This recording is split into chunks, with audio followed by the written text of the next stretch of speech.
तो नमस्ते जी। Class 10th में है तो वीडियो आपके लिए महत्वपूर्ण और इम्पोर्टेंट होने वाला है। आज हम लोग करने वाले हैं सामाजिक विज्ञान का ऑब्जेक्टिव, जो परीक्षा के लिए अति महत्वपूर्ण है। इसे ध्यान से देखिएगा और समझिएगा। तो चलिए करते हैं वीडियो को स्टार्ट, क्योंकि अब परीक्षा के टाइम आ गया है। अपना अब समय जियान नहीं करना है, अब परीक्षा पर ध्यान देना है।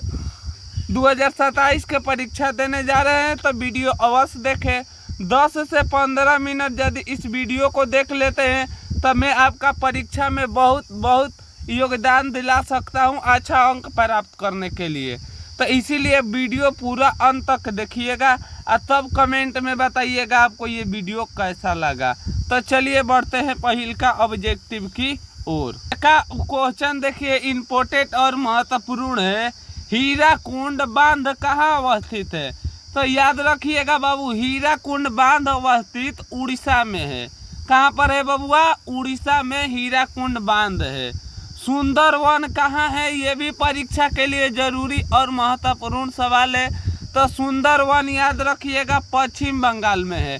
कहाँ पर है बाबू? तो याद रखिएगा सुंदरवन पश्चिम बंगाल में है। चलिए 3 नंबर सवाल देखिए, एल्यूमिनियम बनाने में किस खनिज का उपयोग किया जाता है?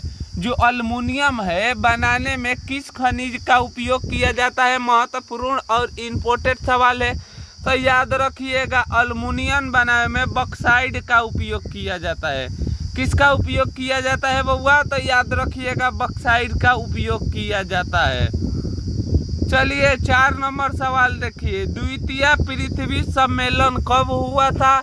तो ये भी याद रखिएगा, ना न्यूयॉर्क में हुआ था, ना पेरिस में, ना मार्क्स में, इनमें से कोई में नहीं हुआ था। इसे भी ध्यान रखिएगा।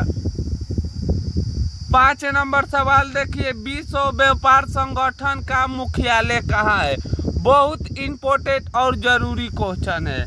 तो याद रखिएगा बाबू, जेनेवा में है।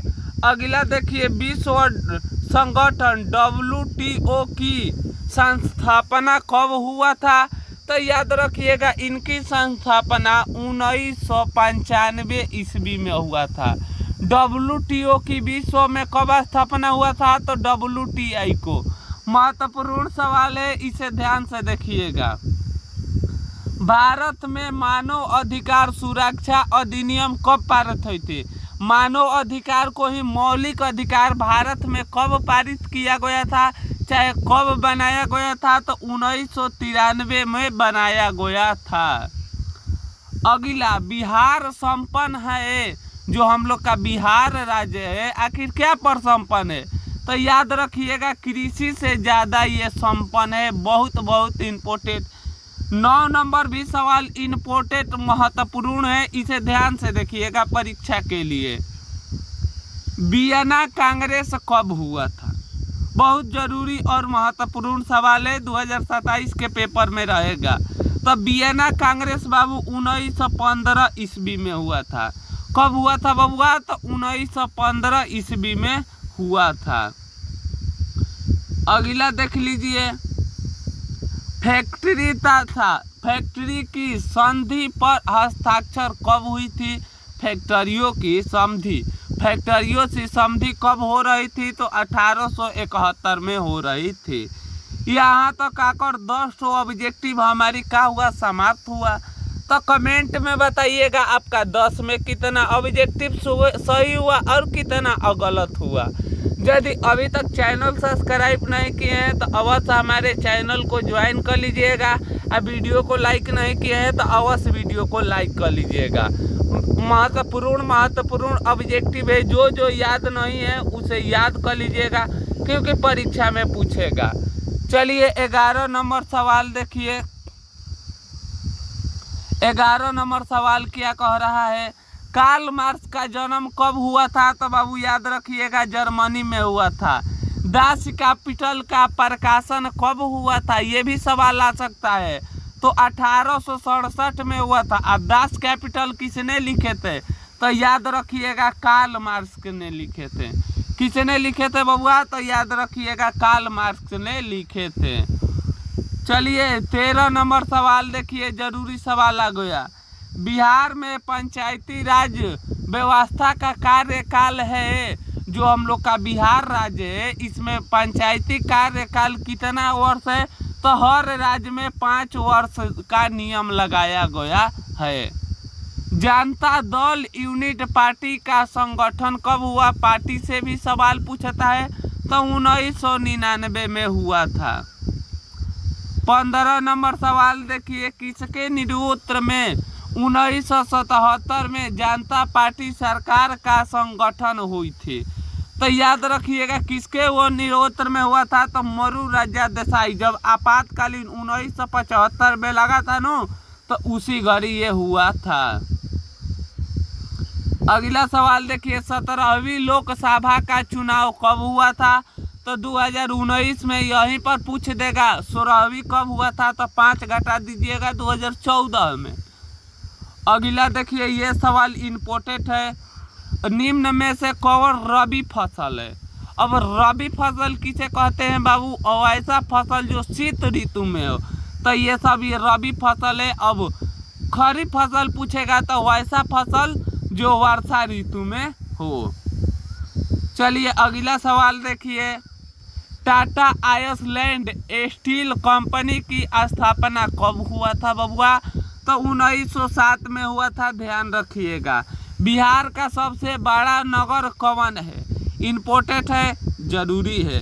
तो बिहार का सबसे बड़ा नगर जब पूछ रहा है तो याद रखिएगा पटना है। अगला, कुशविक सुशासन स्थान किस जिले में स्थित है? तो ये बेगूसराय जिले में स्थित है। 21 नंबर सवाल देखिए, वाष्प चलित रेल इंजन का आविष्कार की, जो धुआं से चल रही थी रेल इंजन का आविष्कार किसने किया था? तो याद रखिएगा ये बाबू जेम्स वाट ने किया था। मुंबई में सूती कपड़ा मिल की स्थापना कब हुई थी? मुंबई में सूती और कपड़ा कब बनी थी? तो ये जरूरी और महत्वपूर्ण सवाल है। 1854 में बनी थी। यहाँ पर आकर हम लोग का 22 ऑब्जेक्टिव समाप्त हो गया। तो अवश्य बताइएगा 22 में कितना ऑब्जेक्टिव सही है? कुल हम लोग का पास 30 ऑब्जेक्टिव है और 8 ऑब्जेक्टिव है। पूरा वीडियो अंत तक देख लीजिए, जो याद नहीं है उसे याद कर लीजिएगा। सारा का सारा इम्पोर्टेंट क्वेश्चन है। तो चलिए बढ़ते हैं 22 नंबर क्वेश्चन की ओर। 23 नहीं है, डायरेक्ट 24 नंबर क्वेश्चन दे दिया। ये 24 देखिए, मार्टिन लूथर कौन था? बहुत इम्पोर्टेंट और महत्वपूर्ण सवाल था। तो याद रखिएगा ये दार्शनिक था। बहुजन समाज पार्टी की स्थापना कब हुई थी बाबुआ? तो याद रखिएगा काशी राम ने की थी। किसने किया था बहुजन समाज पार्टी की? तो काशी राम ने किए थे। अगला, लोकतंत्र की उपलब्धि में सबसे अधिक सहायता क्या है? लोकतंत्र मतलब जहाँ लोगों की बात मानी जाती है, निर्धारता है। दल बदल कानून क्या होता है? देखिए क्वेश्चन ये लिखने का भी याद आता है। तो संसद एवं विधायकों पर, मतलब आपसे मैं वोट लेकर जीता, मान लीजिए मैं आरजेडी हूँ या बीजेपी हूँ, चाहे कोई भी पार्टी हूँ, बीजेपी से वोट लेकर चाहे आरजेडी से वोट लेकर मैं बीजेपी में चल गया, तो ये दल बदल कानून कहते हैं, ऐसे ही कानून को। चलिए 28 नंबर सवाल देखिए, निम्न में से कौन बीमारू राज्य है? इम्पोर्टेंट और जरूरी है। तो बिहार हम लोग का जो राज्य है बीमारू राज्य मतलब पिछड़ापन राज्य है। तारापुर परमाणु ऊर्जा केंद्र है। आखिर तारापुर परमाणु ऊर्जा केंद्र कहाँ है? तो महाराष्ट्र में है। किस राज्य में वन सबसे अधिक है? तो वन सबसे याद रखिएगा मध्य प्रदेश में सबसे ज़्यादा वन अधिक है। तो चलिए बाबू यहाँ तक आकर हम लोग का 30 ऑब्जेक्टिव का हो गया, समाप्त हो गया। तो कमेंट में हमें बताइएगा आपको ये वीडियो कैसा लगा। अच्छा लगा हो तो अवश्य इस वीडियो को शेयर करिएगा और लाइक करिएगा, सब्सक्राइब करके बताइएगा आपको वीडियो कैसा लगा। मिलेंगे एक और नई वीडियो के साथ, तब तक ले हंसते रहे, मुस्कुराते रहे। जय हिंद दोस्तों, वंदे मातरम।